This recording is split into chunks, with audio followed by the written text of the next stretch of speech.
My name is Joe Horne, and I'm Community Development Director for Williamson County Government. And welcome to Community Development 101.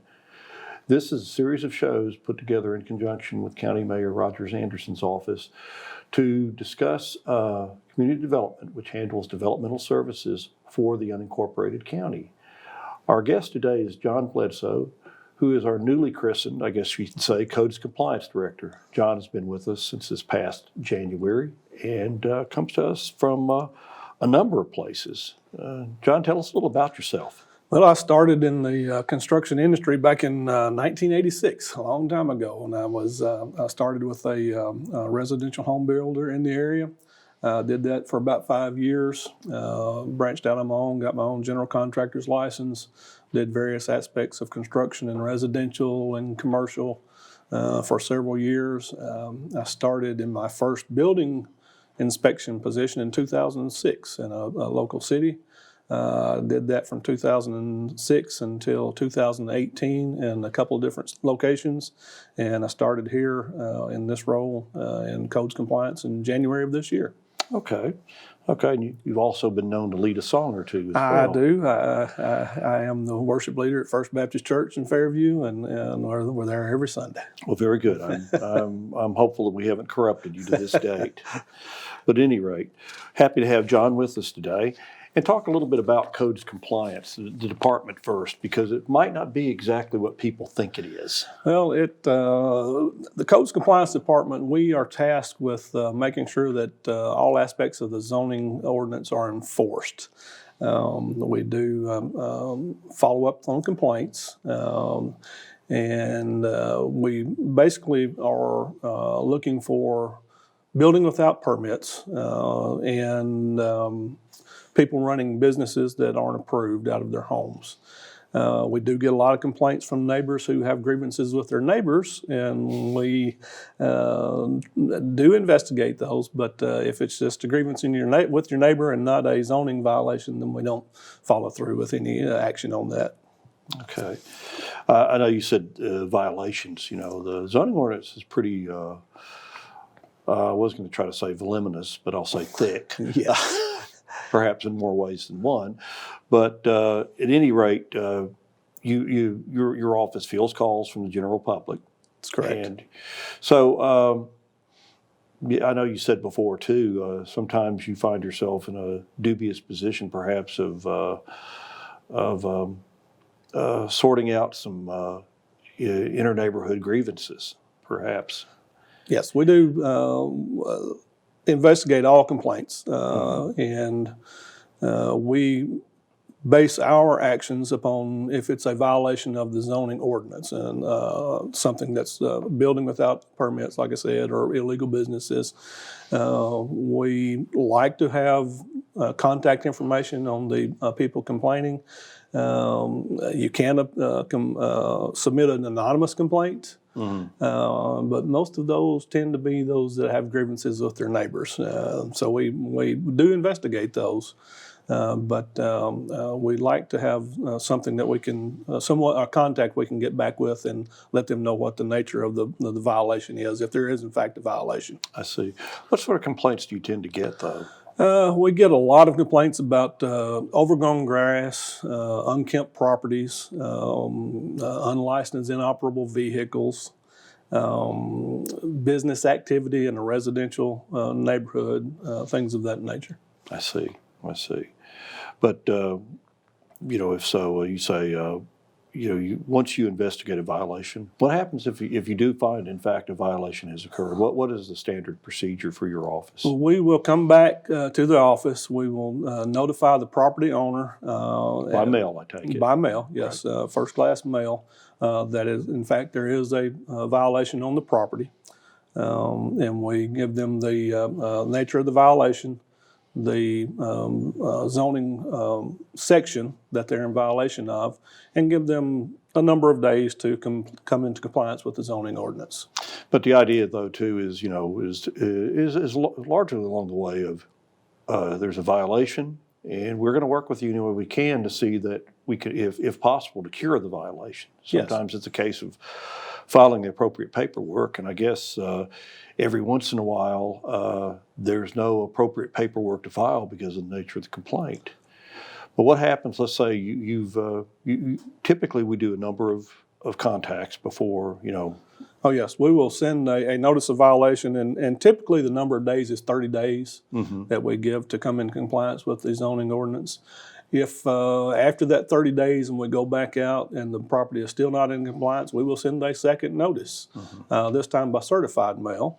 And again, we give them a number of days to come into compliance. After that period of time, if we go back again, we will send another notice. So they have plenty of time and plenty of notice to bring their property up to the standards. At that point, we have several different directions we take it.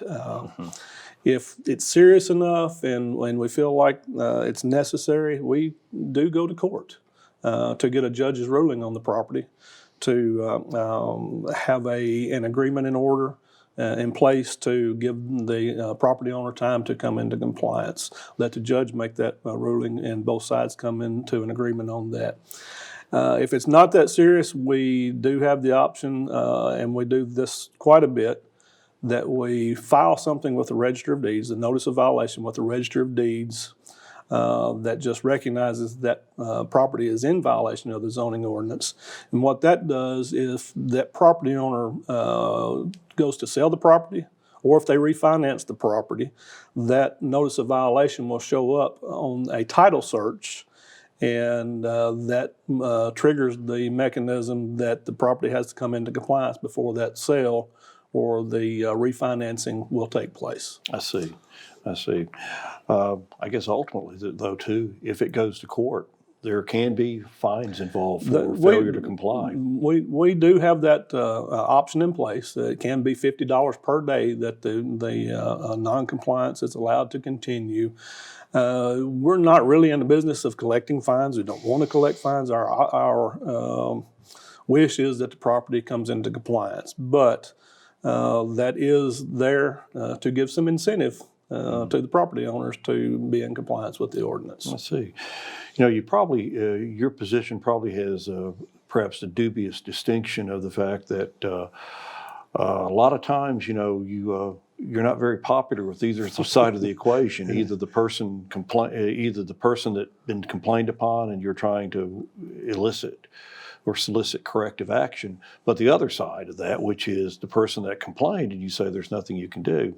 I know there's a couple of things that we have. I know one thing that I take many calls on, particularly in subdivisions, there are complaints about people in violation of their restrictive covenants. Yes. Yeah. We do get a lot of calls on things that people believe are a violation, and they may be of their restrictive covenants. And we do investigate those also, but if they're not a violation of our zoning ordinance, then we don't have the authority to enforce those. Those are typically done through a homeowners association, where they would be the enforcement authority on that, or some of the older subdivisions even give the authority to individual property owners. Many times the reason we get the calls because the homeowners don't want to be the bad person with their neighbors. So they want us to go out there and enforce something that's not under our authority. So we do refer them back to their restrictive covenants for their subdivisions. I see. And also at times too, there's just a simple case of finances in some of these HOAs, particularly when they are older and they don't have many houses, and suddenly something has risen to the level of a problem. I know another one that we get quite a bit on too that's a little bit more nuanced is noise complaints. Yes, we get a lot of complaints from amplified sound, mainly on the noise aspect of that. We do have some limited noise restrictions or standards in place, but they mainly have to do with special uses. If it's just in a neighborhood and someone is playing their stereo too loud, we don't enforce that. Now, if they have been approved for a special event, through either the staff or mainly the Board of Zoning Appeals, then there are guidelines for that zoning restriction. I mean, for the sound noise reduction to that. But just because someone's a little bit loud next door to you, we cannot enforce that. I understand that. It's probably this is probably the equivalent to somebody asking what time it is, and I'm going to tell you how to make a watch. But I know that also too, a noise ordinance typically come through the County Powers Act, which makes it more of a police power, or something that a sheriff's department perhaps would enforce. But we typically, ours are geared to specific uses. You said event venues and perhaps one-off special uses like and like that. But also, I think that also applies in rare case we might have a commercial or industrial use where there's sound as well. But that's not all you do. I know your department also issues sign permits. We do issue sign permits, with both permanent and temporary. Permanent, obviously, is businesses, things that are going to be there to advertise what's going on in that location. A lot of people don't realize we need a sign permit for temporary signs. If your church is having an event, or if you're having something that you're going to put out a banner or a temporary event out for a limited amount of time, you do need a sign permit. And it's very easy. You can go online, do everything online. All we need is just something, a rendering showing your sign and the size of the sign and the location it will be placed at. And there's no charge. There's no fee for that. So we try to make it very easy to get those sign permits. Well, today we're taping this. This is the last day of an election day too. But I'll bring this up anyway because there's always another election day. What about political signs? We try to stay out of that. It's political speech. We have certain constitutional rights, and that extends to our people who are running for office. About the only thing we enforce on that is they cannot be in the road right of way, and that goes for all signs, not just political, but all signs can't be in the road right of way. But people have the right to put those signs out and express their political opinion, and we do ask that the candidates pick them up after the election is over. But we don't regulate the length of time that they can be out or how many can be out. That's just something we do not regulate. It's not even necessary. It can be beyond just vote for me or vote against him kind of signs too. There's other political speech out there. Yeah, there's plenty what we consider political speech.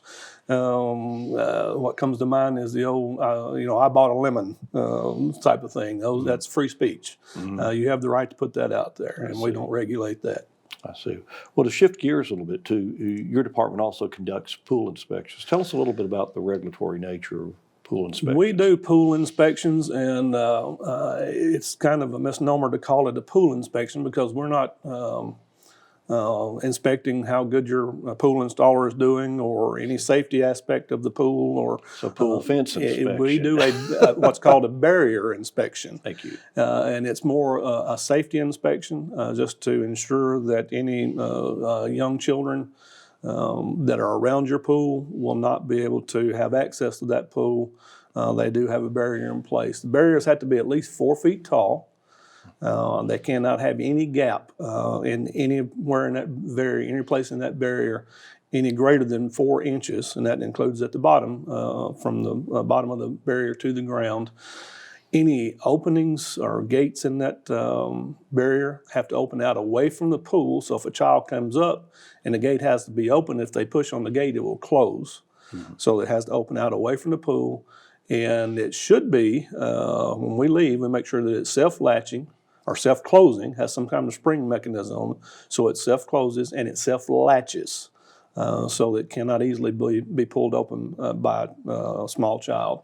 So 48 inches tall, gates opening out away from the pool, no more than 4-inch gap, and self-closing and self-latching. Now, the only other aspect that we inspect when we're out there is the zoning aspect of it. You have to be at least 15 feet from the property line. And if you're on a 20-acre parcel, it's not that big a deal. But if you're on a smaller lot, then we do check to make sure that you're within the setback guidelines. I see.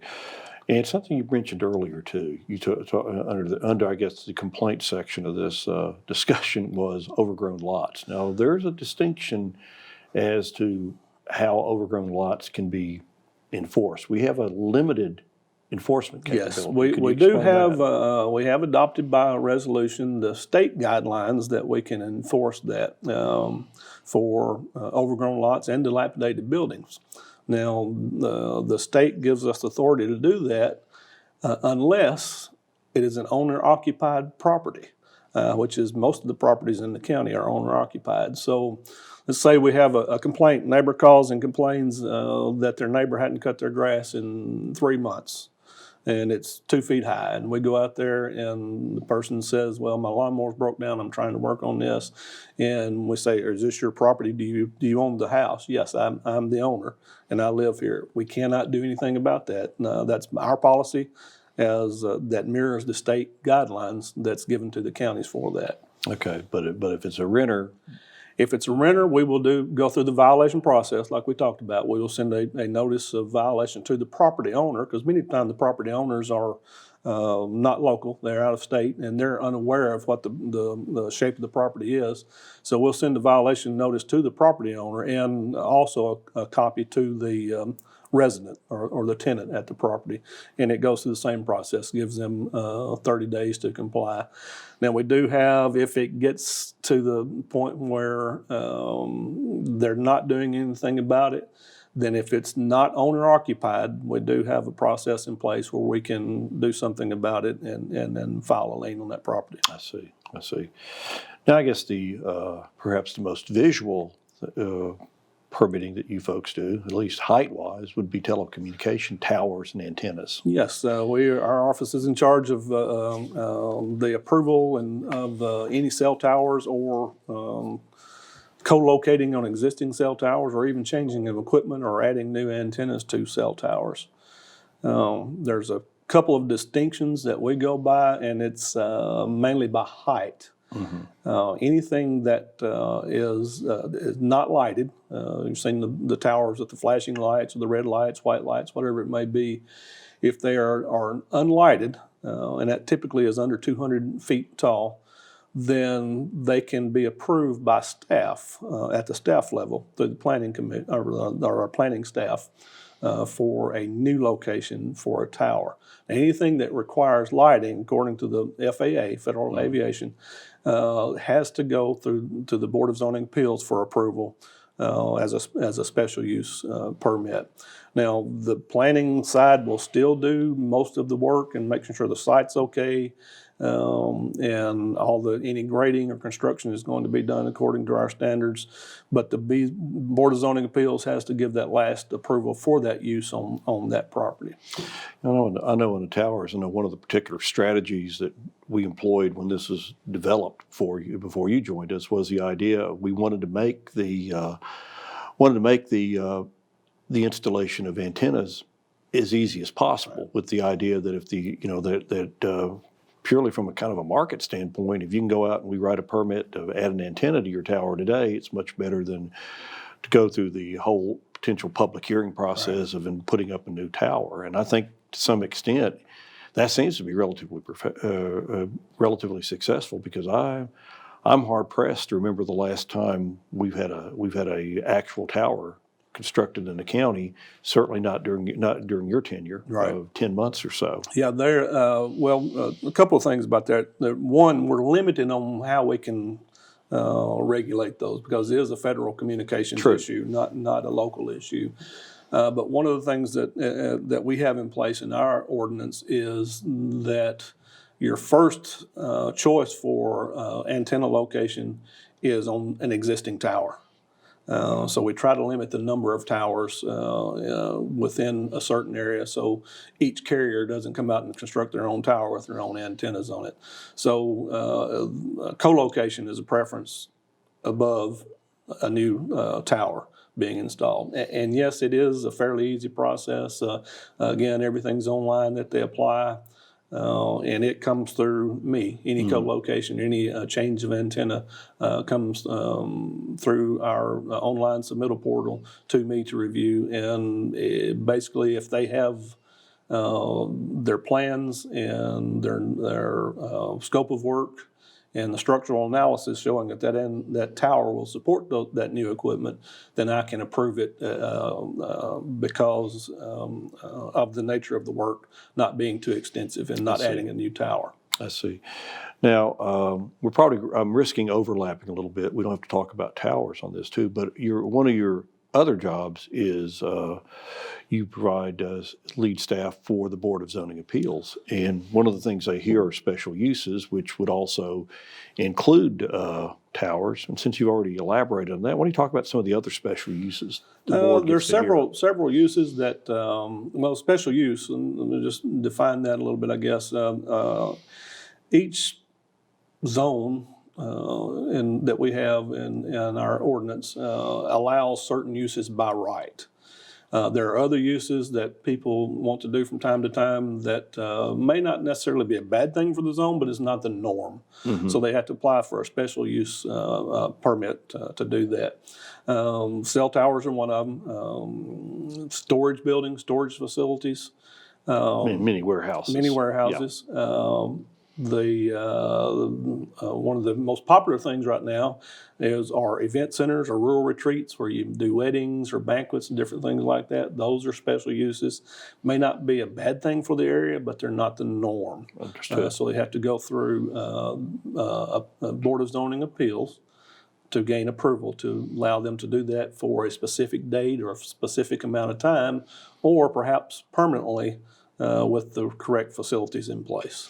Well, I think you made an important point too, because the nature of the special use and the nature of the public hearing that incorporates special use is it's the idea of informing the community, both by the posting of a sign and also by notifying adjacent property owners, advertising it in the newspapers and on the county website, that this is something that is, as you said, not the norm for the district. And as a result of that, I think we're operating off the premise I think a lot of other people operate is, we're trying to minimize surprises. The last thing you want to see is, how did that get there?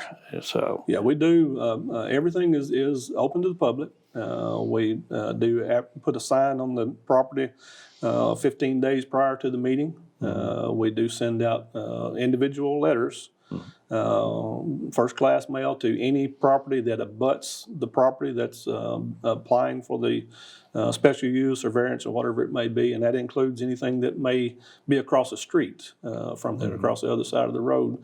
All the Board of Zoning Appeals meetings are open to the public, and anytime they're acting on something, a variance or a special use, there will be a public hearing where anybody from the public can come and voice their opinion either for or against the project. Mm-hmm.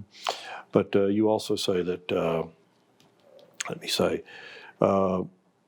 Board of Zoning Appeals can either approve it, approve with conditions, or deny the use. Yeah, they are tasked with either approving that use or denying it, or they can approve it with conditions. Mm-hmm.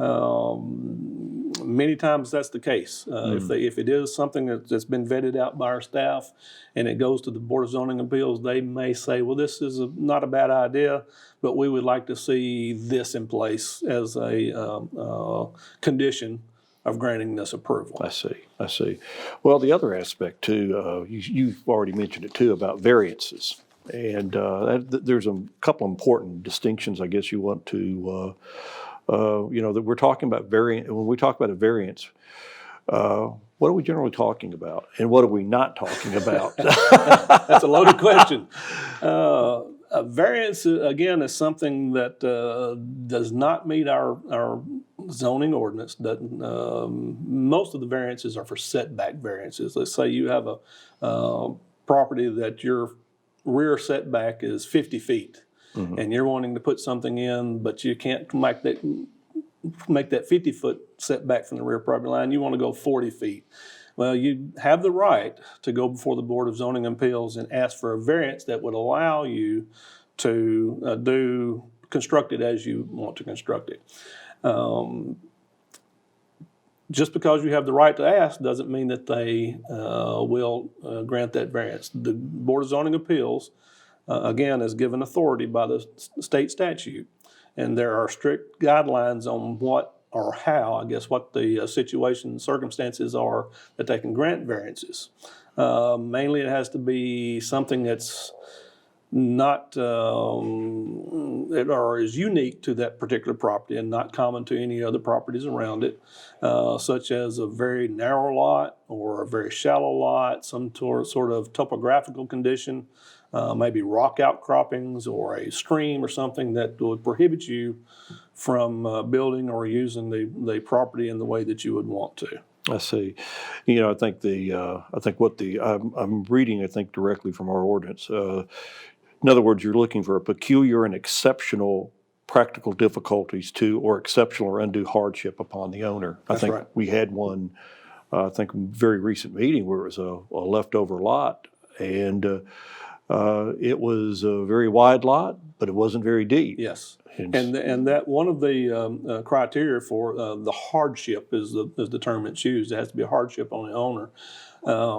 Is that it can't be created on your own. So you can't go out there and build a building outside the building envelope and say, "Oh, I'm sorry, can I get a variance for this?" Because you created your own hardship in that case. The particular case you're talking about, the state moved a road back 30, 40 years ago that left a very wide, shallow lot. And someone came in wanting to get a variance for a building envelope because of the shallowness of it. And that was textbook example of the authority that the Board of Zoning Appeals has to grant it because of that shallowness of that lot. I agree. One other thing too I want to throw in here too, and this is one thing too that's not always understood too. There's no such thing as a use variance in the state of Tennessee. That is correct. If you're in a residential area and you say, I want to start a business here, and I know it's not allowed, but can I go get a variance to run this business out of my home? The Board of Zoning Appeals cannot grant a variance on any use type that we define in our ordinance. It only is for setbacks or special uses, things like that. See, well, that too, is we do allow neighborhood businesses on a limited basis, and even sometimes on larger lots, we would have what we call the term of art escapes me right now, but they're allowed too. But that's also we do have you're allowed a home occupation.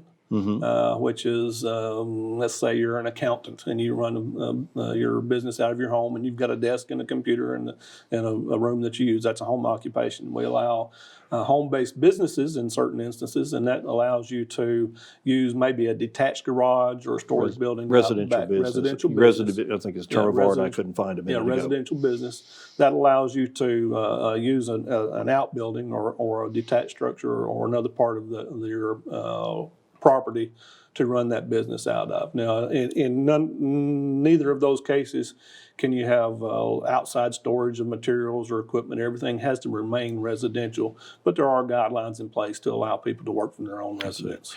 But particularly, going briefly back to the variance, that too is a public hearing. Yes, and yes, it's the absolutely. same process you described. Yes, so. all property owners get the same notices, and they do have the option of coming in and voicing their opinion for that particular case. I see. Well, probably a couple other things we could discuss, but I've been advised we are running out of time. But John, I appreciate you coming down and talking to us. Enjoy. I'm sure that we can arrange to have your email address flashed on the screen as well as your phone number at the office and home. Yes. Kidding about the home part. But so if anytime someone feels, the need that they feel like they're aggrieved by an action, either what their neighbor might be doing or what they might do, I urge them to give you a call. Yes, absolutely. We'll welcome any calls and try to work through any problems that anyone has. All right. Well, thank you again for your time. Thank you. And thank you for tuning in to Community Development 101. And we look forward to seeing you at another time and another place. Thank you.